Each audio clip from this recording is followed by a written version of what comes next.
우리 은혜로운 찬양을 해주신 성가대 친구들, 또 우리 관현악 하는 친구들, 우리 감사의 박수, 격려의 박수 하겠습니다.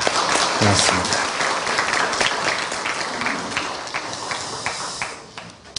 세계 행복의 날에 미국의 여론조사기관인 갤럽이 세계에서 가장 행복한 나라라고 하는 것을 설문조사를 했습니다. 국민들에게 당신은 행복합니까? 라고 물어서 조사를 했습니다. 143개국을 대상으로 설문조사를 했는데요. 1위는 파라과이가 1위를 차지했습니다. 100점 만점에 89점이 나왔습니다. 굉장히 파라과이의 많은 국민들이 나는 행복합니다 라고 이렇게 답변을 한 것이죠. 아주 관심이 가는 것이 이제 우리나라인데요. 우리나라는 118위를 했습니다. 59점을 기록을 했는데요. 국민들 10명 중에 3명 정도가 나는 행복합니다 이렇게 답변을 해서 118위를 했습니다. 2014년에 IMF 통계를 보면은 우리나라 그 당시 GDP가 세계 11위였습니다. 경제력이 세계 11위인데 행복도는 118위가 나온 것이죠. 이 통계를 보면서 여러 가지 많은 해석을 할 수 있겠습니다만 일단 가장 눈에 띄는 것은 경제력이 행복과 비례하지 않는다라고 하는 것입니다. 물론 갤럽도 이것을 언급을 합니다. 이 경제력과 부유함과 행복이 비례관계 있지 않다. 여러분들이 지금 직업을 찾고 있고요. 직업을 찾을 때 굉장히 중요한 요소가 아마 연봉일 것 같습니다. 물론 연봉이 중요하죠. 그러나 연봉을 많이 받는다고 해서 내가 행복하냐? 그렇지는 않다는 것을 보여주고 있는 거죠. 그럼 연봉이 적으면 불행하냐? 그렇지 않다는 것을 보여주는 거고요. 연봉이 많으면 내가 훌륭한 사람인가? 그렇지 않다는 것을 보여주는 거고요. 그럼 내가 연봉이 적은 데 가서 일하면 나는 형편없는 사람인가? 그렇지 않다라고 하는 것을 보여주고 있는 거죠. 여러분이 직업을 찾을 때 다시 한번 생각을 해봐야 되지 않을까? 그런 생각을 하게 되는 그런 통계이고요. 그러면 도대체 행복은 어디 있는가라고 하는 질문을 하지 않을 수 없는데요. 경제력이 아니면 그러면 행복은 어디 있는가? 참 어려운 문제입니다. 아리스토텔레스가 니코마코스 윤리학이라고 하는 유명한 책에서 답변을 했습니다. 행복을 쾌락, 명예, 부, 경제력 이런 것으로 생각하는 대중들의 견해에 대해서 아주 강하게 반박을 합니다. 그러면서 답을 제시를 했습니다. 인용을 하겠습니다. 생활 형태에는 3가지 두드러진 것이 있다고 말할 수 있지 않을까 한다. 향락적 생활, 그리고 정치적 생활, 셋째로 관조적 생활이다. 내가 부를 추구하는 것, 연봉을 추구하는 것을 아리스토텔레스는 이렇게 향락적 생활이라고 이렇게 표현을 하고 있는 거죠. 그 전체를 가리켜서 내가 본능에 충실하고 내가 물질을 내가 중요하게 여기고 하는 것을 본능에 충실한 향락적 생활이라고 그렇게 표현을 합니다. 그 다음에 두 번째는 정치적 생활은 내가 명예를 얻으려고 하는 것, 어떤 권력을 얻으려고 하는 것, 내 이름을 내려고 하는 것, 이거를 정치적 생활이라고 표현을 하고 있고요. 마지막 세 번째 관조적 생활이 우리가 잘 쓰지 않는 표현인데요. 조용히 나에게 일어난 사건들, 사물들에 대해서 조용히 관찰하고 성찰하고 들여다보는 겁니다. 이게 이제 쉽게 말하면 철학적인 생활, 다시 말하면 신앙적인 생활이라고 말할 수도 있는 건데요. 내게 어떤 사건이 일어났을 때, 내가 어떤 위기가 왔을 때 나에게 왜 이런 사건이 일어났는가를 원망하고 불평하는 것이 아니라 나에게 왜 이러한 사건이 왔는가를 조용히 성찰하고 관찰하는 겁니다. 이거를 관조라고 말하고 있어요. 이제 다음 주부터 중간고사죠. 중간고사가 이제 끝나고 나면 이제 예견되는 것은 이제 되게 실패하는 거죠.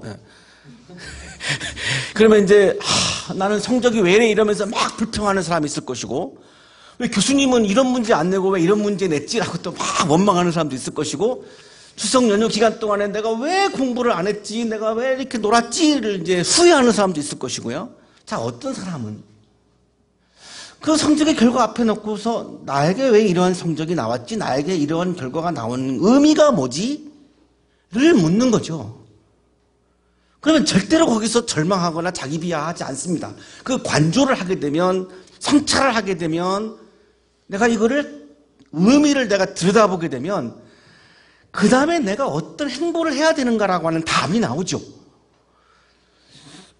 신앙이 있는 분들은 하나님이 나에게 왜 이런 결과를 주었지? 하나님이 나에게 왜 이러한 사건을 주었지? 하나님이 나에게 왜 이러한 시련을 주었지? 라고 내가 질문을 하면 절대로 절망하거나 자기 비하에 빠지지 않습니다. 내가 지금 여기에서 해야 하는 일들이 막 이제 나오기 시작하죠. 거기서 희망이 나오고 용기가 나오고 뭐 새로운 비전이 막 나오는 거죠. 이 관조적 생활이야말로 최고로 행복한 삶이다라고 아리스토텔레스는 강조하는 거예요. 거기에 행복이 있다는 거예요. 나에게 왜 이런 직장이 왔지? 나에게 왜 이러한 결과가 왔지? 나에게 왜 이러한 연봉이 정해졌지? 라고 하는 관조를 통해서 절망하고 비하하는 것이 아니라 새로운 비전을 꿈꿀 수 있다는 거예요. 거기에 분명히 어떤 의미가 있다라고 보는 거죠. 신앙적으로 얘기하면 하나님이 나에게 그런 사건을 준 데에는 반드시 어떤 하나님의 이유가 있고 의미가 있기 때문에, 하나님이 하신 일이기 때문에, 내 능력 때문에 벌어진 일이 아니기 때문에 절대로 자기 비하하지 않는다는 거예요. 거기에 가장 행복이 있다라고 아리스토텔레스는 강조를 합니다. 관조는 고요한 마음으로 사물이나 선상을 관찰하거나 비추어 보는 겁니다. 삶의 위기는 우리 모두에게 다 오죠. 여기 우리 교수님들에게는 안 올 것 같죠? 다 우리 교수님들에게도 위기가 오고 어려움이 다 옵니다. 다 모든 인간에게 옵니다. 그 위기 앞에서 내가 불평하고 원망하고 짜증내고 자기 비하에 빠질 거냐, 관조를 통해서 이 위기를 내가 멋있게 승화해 나갈 거냐라고 하는 선택이 우리에게 남아있는 거죠. 오늘 본문은 관조를 통해서 어마어마한 위기를 멋있게 극복해 나가는 마리아라고 하는 여성을 우리가 만나고 있습니다. 오늘 본문에 나오는 주인공 마리아는 요셉과 정혼한 사이죠. 이스라엘에서는 12살이 넘어가면 가족 간의 합의에 따라서 정혼할 수 있는데요. 이 정혼은 결혼 전에 약혼과 같은 거죠. 약혼 같은 건데요. 결혼하고 다른 것이 하나 있습니다. 그것은 뭐냐면 성적인 관계를 맺지 못합니다. 부부가 돼야지 성적인 관계를 맺을 수 있고요. 결혼 전에 정혼한 상태에서는 다 결혼과 똑같은데 단 하나 성적인 관계를 맺을 수 없습니다. 만약에 약혼한 상태에서 성적인 관계를 맺으면 돌로 쳐서 죽임을 당하는 것이 히브리인들의 실정법입니다. 신명기 22장에 나옵니다. 한 남자와 약혼한 처녀를 다른 남자가 성 안에서 만나서 정을 통하였을 경우에 두 사람을 다 성문 밖으로 끌어다 놓고 돌로 쳐서 죽여야 합니다. 자, 그러면 지금 마리아는 아기를 가졌어요. 자, 그럼 법대로 하면요, 돌로 쳐서 지금 죽임을 당하게 되는 위기를 맞이한 거예요. 결혼 안 했으니까요. 자, 마리아 본인은 떳떳하죠. 한 번도 남자와 잠자리를 한 적이 없습니다. 분명히 없습니다. 그런데 한 사람도 이거를 믿을 사람은 없습니다. 법정에서도 안 믿을 것이고요. 주변의 사람들도 어느 한 명도 믿을 사람이 없습니다. 가족들도 믿기 어렵습니다. 그러니 그걸 증명해낼 수가 없는 거고요. 당연히 이건 법에 의해서 돌로 쳐 죽임을 당해야 되는 어마어마한 최대의 지금 위기를 맞이하고 있는 거예요. 이 위기를 맞이한 마리아가 어떻게 하는가가 지금 굉장히 중요한 부분이죠. 우리가 지금 중요하게 보아야 되는 대목입니다. 이 위기를 맞이한, 내가 죽임을 당할 정도의 위기니까요. 우리가 지금 맞고 있는 위기보다 더 큰 위기죠. 우리는 다 그거보다는 약한 위기일 거예요. 중간고사의 위기, 약한 거죠. 굉장히 약한 거죠. 무척 당황스럽고 고통스럽고 무섭고 두렵고 위기예요. 이 위기 속에서 마리아는 관조를 합니다. 조용히 자신의 생활을 돌아보고 하나님이 나에게 왜 이러한 사건을 주셨지? 하나님이 나에게 왜 임신하게 하셨지? 하나님이 나에게 왜 아기를 주셨지? 나는 남자와 잔 적도 없는데 하나님이 나에게 왜 아기를 주신 거지? 라를 깊이 묵상하고 성찰하는 관조를 합니다. 이게 마리아가 굉장히 위대한 부분이에요. 그냥 막 호들갑을 피면서 막 이게 말도 안 돼 막 소리 지르거나 뭐 이런 게 아니에요. 조용히 침묵하면서 성찰하는 거예요. 묵상하는 거예요. 관조하는 거예요. 나에게 왜 이런 사건이 일어났지? 하나님이 나에게 왜 이런 사건을 주셨지? 자, 관조를 끝내고 나서 아기를 가진 상태에서 엘리사벳을 방문합니다. 엘리사벳은 세례 요한의 엄마인데 이 당시에 엘리사벳도 임신을 했습니다. 다른 점은 뭐냐면 마리아는 남자와 잠자리를 안 했는데 아기를 가졌고 엘리사벳은 나이가 너무나 많아서 생리가 끊어진 상태에서 아기를 가졌어요. 둘 다 아기를 가진 건 공통점이지만 다른 점은 한 사람은 잠자리를 하지 않았고 한 사람은 남편이 있어요. 엘리사벳은 남편이 있습니다. 그런데 사실 생리적으로 아기를 가질 수 없는데 아기를 가진 거죠. 그러니까 엘리사벳은 위기가 아니에요. 남편이 있기 때문에. 방문을 했더니 엘리사벳이 축복성을 불러줘요. 마리아에게. 너는 참 행복한 여성이다. 위기를 맞이한 여성에게 엘리사벳이 너는 참 행복한 여성이다라고 축복성을 불러줘요. 엘리사벳도 굉장히 성찰과 관조를 많이 묵상을 많이 한 여성이 틀림이 없죠. 그 축복성 앞에서 마리아가 응답송을 불러요. 참 대단한 여성들이죠. 이 대화를 지금 노래로 해요. 노래로. 참, 여러분 음악 전공하는 여러분도 대화를 음악으로 하지 않잖아요. 그죠? 그냥 말로 하죠. 예. 음악 전공하지도 않았는데 이 두 여성은 지금 노래로 지금 마음을 주고받아요. 노래로. 굉장히 막 노래를 좋아했던 것 같아요. 이때 마리아가 불렀던 응답송이 바로 초대교회 때 아주 유명했던 찬송가 중에 하나인 마그니피카트라고 하는 찬송가입니다. 아주 오래된 찬송가죠. 이 마그니피카트라고 하는 것은 영어인데 이 마그니피카트가 온 것은 라틴어에서 왔어요. 라틴어의 성경에 오늘 우리가 읽은 본문 누가복음 1장 46절 마리아가 주님을 찬양했다.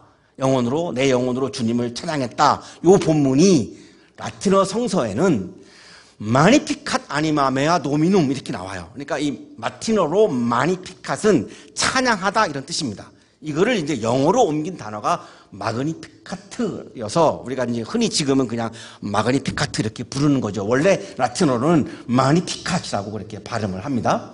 찬양하다 이런 뜻입니다. 이 마리아가 응답한 이 노래 안에 이 마리아가 어떻게 관조를 했고 어떻게 위기를 이겨내고 있는가가 아주 잘 나타나고 있습니다. 이 노래의 가사에 이 마리아의 마음을 노래한 거니까요. 이게 두 절로 이루어져 있습니다. 가사가 이렇게 시작합니다. 내 영혼이 주님을 찬양하며. 자, 위기 속에서 지금 마리아가 하고 있는 건 뭐냐면 내 영혼으로 주님을 지금 찬양하는 거예요. 아마 여러분 연주에서 가장 중요한 거는 영혼으로 노래하는 걸 거예요. 그죠? 여러분이 영혼 깊은 곳에서 나오는 노래는 사람들의 마음을 울리고 감동을 주지만 목에서 나오는 소리로는 다 사람들을 마음을 움직이거나 감동을 주기 어렵죠. 영혼으로 부를 때에 사람들이 감동을 받는 건데 지금 마리아는 영혼으로 영혼 깊은 곳에서 주님을 높이고 주님을 찬양해요. 관조가 끝난 거죠. 하나님이 나에게 왜 아기를 주셨는가? 이게 지금 다 깨달은 거예요. 그래서 지금 주님을 찬양하는 거예요. 원망하는 게 아니라 지금 찬양을 하는 거죠. 내 마음이 내 구주 하나님을 좋아하면 하나님을 좋아하고 있어요. 마음으로 좋아하고 있어요. 아기를 준. 내가 지금 돌로 쳐서 지금 죽임을 당하게 한 위기를 오게 한 게 하나님이거든요. 아기를 준 건 하나님이 준 거지 요셉이 준 게 아니니까요. 근데 그 하나님을 너무너무 내가 마음으로 좋아한다라고 노래해요. 그 이유가 이제 나오는데 세 가지였습니다. 마리아가 그 위기 앞에서 하나님을 좋아하고 하나님을 찬양하는 이유는 세 가지였습니다. 첫 번째가 나오고 있습니다. 그가 이 여정의 비천함을 보살펴 주셨기 때문입니다. 이제부터는 모든 세대가 나를 행복하다 할 것입니다. 자기는 지금 행복하다는 거예요. 왜 행복하냐? 첫 번째, 하나님이 나를 돌보아 주시고 보살펴 주시기 때문에. 연봉이 많아서 행복한 게 아니라 하나님이 나를 보살펴 주시니까 행복하다는 거예요. 이게 진정한 신앙인이 가지고 있는 행복함입니다. 중간고사 실패해도 여러분 행복할 수 있어요. 하나님이 나를 보살펴 주시는 것을 내가 믿으면 행복할 수 있어요. 연애에 실패해도 행복할 수 있어요. 하나님이 나를 보살펴 주시는 확신이 있으면. 지금 마리아는 어마어마한 죽임을 당하는 위기 앞에서도 하나님이 나를 보살펴 주신다라고 하는 믿음이 있었기 때문에 행복하다라고 고백을 합니다. 나 행복하다고. 자, 그러면 아리스토텔레스가 얘기한 관조가 굉장히 설득력이 있죠. 죽임을 당하는 엄청난 위기 앞에서도 마리아는 하나님이 관조를 통해서, 묵상을 통해서, 성찰을 통해서 하나님이 나를 보살펴 주신다라고 하는 확신이 섰어요. 그러니까 죽임을 당하는 위기가 아무것도 아닌 거예요. 하나님이 나를 보살펴 주시는 에너지가 나를 돌로 쳐서 죽이는 에너지보다 훨씬 강하다라고 하는 확신이 있기 때문에 이게 아무런 문제가 되지 않는 거예요. 하나님이 나를 돌보아 주셨기 때문에 나에게 아기를 주셨고, 이 아기는 누구인가? 예수이고, 이 앞에 다 나옵니다만 예수는 누구인가? 세상을 구원하는 분이고. 아, 그러면 하나님이 나를 도구로 쓰고 계시구나. 세상을 구원하는 구원의 도구로 쓰고 계시는 거지, 하나님이 나를 돌로 쳐서 죽임을 당하게 하려고 아기를 주신 것이 아니라 아주 보잘것없는 갈릴리에 아주 이름도 없는 보잘것없는 한 아가씨에 불과한, 비천한 아가씨에 불과한 나 같은 사람을 하나님이 나를 세상을 구원하는 구원의 도구로 쓰시다니, 어떻게 나 같은 사람을 이렇게 쓰실 수 있는가? 하나님이 나를 이렇게까지 보살펴 주시는구나. 그러니까 거기서 행복하다라고 하는 고백이 나올 수밖에 없는 거고, 그 행복하다라고 하는 고백을 지금 노래로, 찬양으로 막 나오고 있는 거죠. 내가 너무나 즐거우면 흥얼흥얼 막 노래가 나오잖아요. 그냥 자연스럽게 지금 막 노래가 나오고 있는 거죠. 억지로 지금 부르고 있는 게 아니라 그냥 자연스럽게 막 노래가, 찬양이 막 흘러나오고 있는 거예요. 행복하다라고 하는 단어는 헬라어로 마카리아라고 하는 건데요, 복과 같은 말입니다. 우리가 지금 교회에서 쓰고 있는 하나님의 복이라는 말과 행복이라는 말은 같은 말로 헬라어로는 쓰여지고 있습니다. 마리아가 행복한 것은 내가 연봉이 많아서가 아니라 하나님이 나를 돌보아 주시니까 그것만으로도 이미 나는 행복하다라고 하는 고백입니다. 두 번째 행복한 이유, 찬양을 하는 이유, 힘센 분이 나에게 큰 일을 하셨기 때문입니다. 하나님이 나에게 어마어마하게 큰 일을 나에게 하셨다는 거죠. 왜? 자기를, 세상을 구원하는 도구로 쓰고 계시니까요. 이거보다 더 큰 일이 어디 있겠습니까? 어마어마한 연봉을 받는 회사에 내가 취업한 것보다 비교도 되지 않는 어마어마한 큰 일을 하나님은 지금 나에게 하고 계시기 때문에 나는 행복하다. 그래서 나는 하나님을 찬양한다. 세 번째 이유입니다. 그의 자비하심은 그를 두려워하는 사람들에게 대대로 있을 것입니다. 하나님은 너무나 자비를 나에게 베풀고 계시다.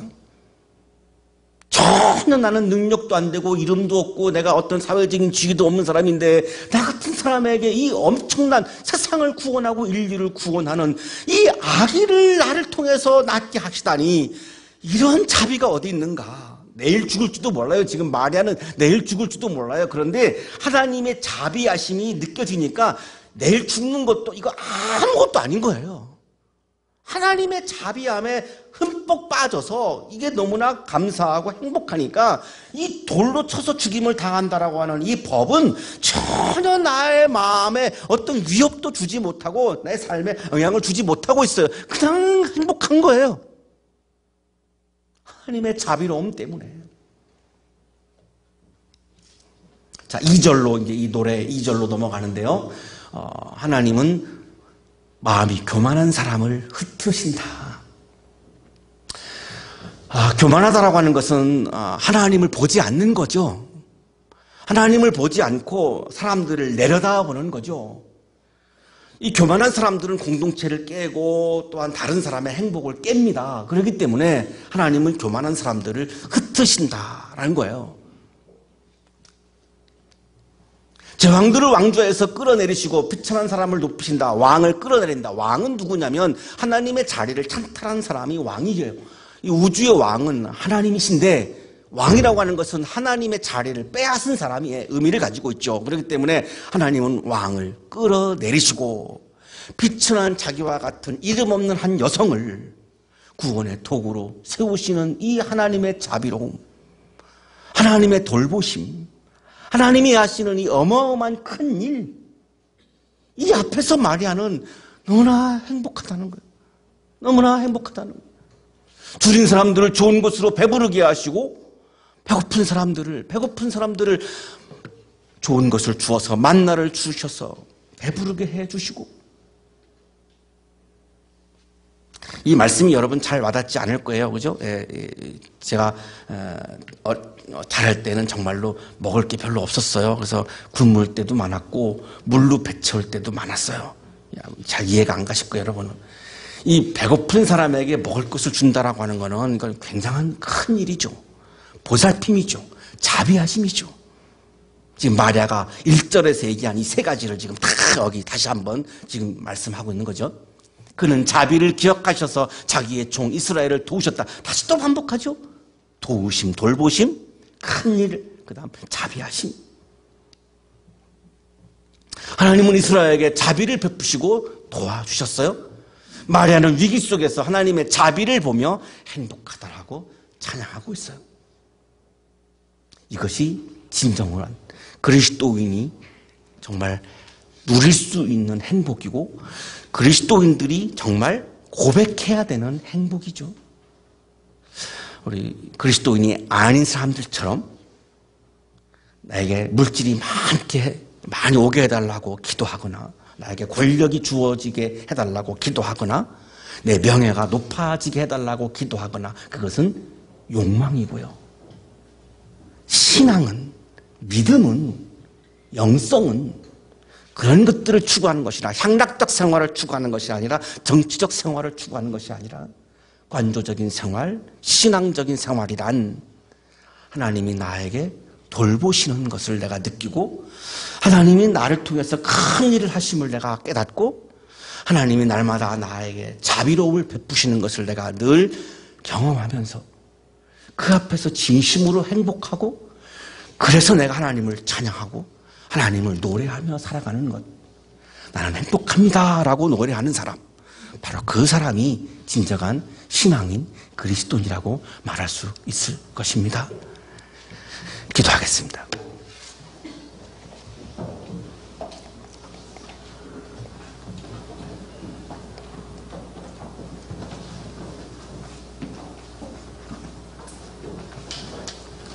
주님, 오늘도 우리를 돌보아 주셔서 감사합니다.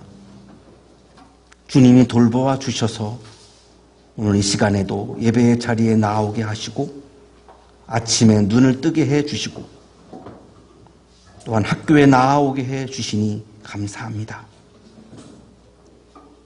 부족한 저를 통하여 하나님께서 큰 일을 하시니 감사합니다. 연약하고 부족하지만 성가대에서 찬양을 해주게 해주시고, 강단에서 학생들을 가르치게 해주시고, 훌륭한 선생님 밑에서 배우게 해주시고,